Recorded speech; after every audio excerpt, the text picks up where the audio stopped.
നമസ്കാരം. ഇന്നത്തെ പ്രധാന വാർത്തകൾ. 5 ലക്ഷം രൂപ വരെ സൗജന്യ ചികിത്സാ സഹായം ലഭിക്കുന്ന ആയുഷ്മാൻ ഭാരത് ചികിത്സാ സഹായ പദ്ധതിയിലേക്ക് അപേക്ഷകൾ സമർപ്പിക്കുന്നതിനുള്ള അപേക്ഷകളുമായി ബന്ധപ്പെട്ട വാർത്തയാണ് ഞാൻ നിങ്ങളിലേക്ക് എത്തിക്കുന്നത്. അതിനു മുമ്പ് ചാനൽ ഒന്ന് സബ്സ്ക്രൈബ് ചെയ്തില്ലെങ്കിൽ ഒന്ന് സബ്സ്ക്രൈബ് ചെയ്യാനും ലൈക്ക് ചെയ്യാനും ഷെയർ ചെയ്യാനും മറക്കല്ലേ. അത് നമുക്ക് വിശദമായ വാർത്തയിലേക്ക് കടക്കാം. കൂടുതൽ പേരെ ഈ പദ്ധതിയിലേക്ക് അംഗമാക്കുവാനുള്ള കേന്ദ്ര സർക്കാരിൻ്റെ ഒരു പ്രധാന അറിയിപ്പാണ് ഇപ്പോൾ വന്നിരിക്കുന്നത്. റേഷൻ കാർഡ് ഉള്ളവർക്കെല്ലാം ഇതൊരു പ്രധാനപ്പെട്ട സന്തോഷകരമായ അറിയിപ്പ് തന്നെയാണ്. ഇതുമായി ബന്ധപ്പെട്ട മെസ്സേജുകൾ ഓരോ പൗരന്മാരുടെയും ഫോണുകളിലേക്ക് കേന്ദ്ര സർക്കാരിൻ്റെ ഭാഗത്തു നിന്നും വന്നുകൊണ്ടിരിക്കുകയാണ്. നാളെ നിങ്ങളുടെ ഓരോരുത്തരുടെയും ഫോണിലേക്ക് ഈ മെസ്സേജുകൾ വരാം. ആയുഷ്മാൻ കാർഡുകൾ നൽകുവാനുള്ള വിവിധ നടപടികൾ വിവിധ സംസ്ഥാനങ്ങളിൽ ആരംഭിച്ചിരിക്കുകയാണ്. ഈ പദ്ധതിയുടെ ചികിത്സാ സഹായം ലഭിക്കുവാൻ 1 രൂപ പോലും നിങ്ങൾ നൽകേണ്ടി വരില്ല. 5 ലക്ഷം രൂപ വരെ ഒരു കുടുംബത്തിൽ സൗജന്യ ചികിത്സാ സഹായമാണ് നിങ്ങൾക്ക് ലഭിക്കുന്നത്.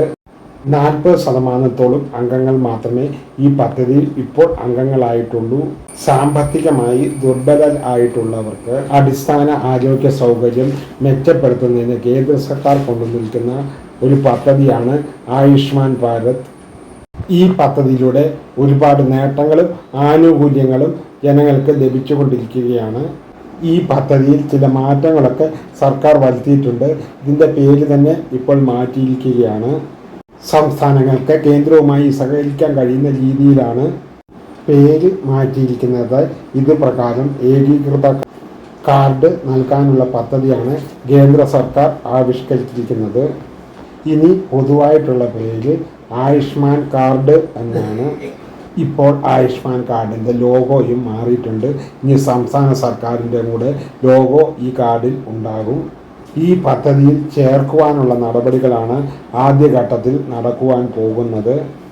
ഈ പദ്ധതിയുമായി ബന്ധപ്പെട്ട് കേന്ദ്ര സർക്കാരിൻ്റെ ഭാഗത്തു നിന്നും നമ്മുടെ വീടുകളിലേക്ക് ഫോൺ കോളുകളായിട്ടോ വാട്സപ്പ് നമ്പറിലേക്ക് വാട്സപ്പ് തന്നെ വെരിഫൈ ചെയ്തിട്ടുള്ള വികസിത് ഭാരത് സമ്പർക്ക് എന്ന മെസ്സേജുകൾ ഐഡിയിൽ നിന്നായിരിക്കും നമുക്ക് വരിക. പലർക്കും ഈ മെസ്സേജുകൾ ഇപ്പോൾ ലഭ്യമായിട്ടുണ്ട്.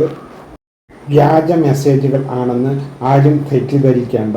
അത് ചോദിക്കുന്നവ ഇവയാണ്: കേന്ദ്ര സർക്കാരിൻ്റെ ആനുകൂല്യം ലഭിക്കുന്നുണ്ടോ? ഏത് ആനുകൂല്യമാണ് ലഭിക്കുന്നത്? കേന്ദ്ര സർക്കാരിൻ്റെ ഏതെങ്കിലും ആനുകൂല്യത്തിൽ അംഗമാകാൻ താല്പര്യമുണ്ടോ? ഇത്തരത്തിലുള്ള ചോദ്യാവലികൾ അടങ്ങിയ മെസ്സേജുകളാണ് നിങ്ങൾക്ക് ലഭിക്കുക. ഇത് കേന്ദ്ര സർക്കാരിൻ്റെ ഭാഗത്തു നിന്നുമുള്ള ജെന്യുവിനായിട്ടുള്ള വിശദീകരണമാണ്. കേന്ദ്ര സർക്കാരിൻ്റെ അറിയിപ്പ് എത്തിയിട്ടുണ്ട്. നിങ്ങൾ ഈ ആയുഷ്മാൻ ആരോഗ്യ ഇൻഷുറൻസ് പദ്ധതിയിൽ ഉൾപ്പെട്ടിട്ടുണ്ടോ? നിങ്ങൾക്ക് ഇതിൽ ചേരുവാൻ താല്പര്യമുണ്ടോ?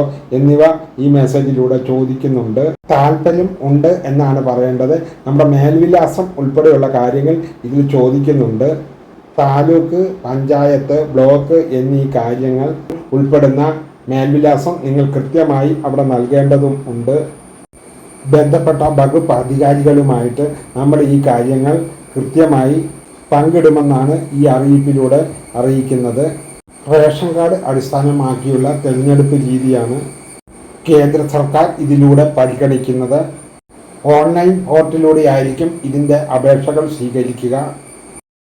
വിവിധ സംസ്ഥാനങ്ങളിൽ ഇതിനുള്ള നടപടിക്രമങ്ങൾ തുടങ്ങിക്കഴിഞ്ഞു. ഉടൻ തന്നെ ഇതിനുള്ള മെസ്സേജുകൾ നിങ്ങളുടെ ഫോണിലേക്കും എത്തുന്നതായിരിക്കും.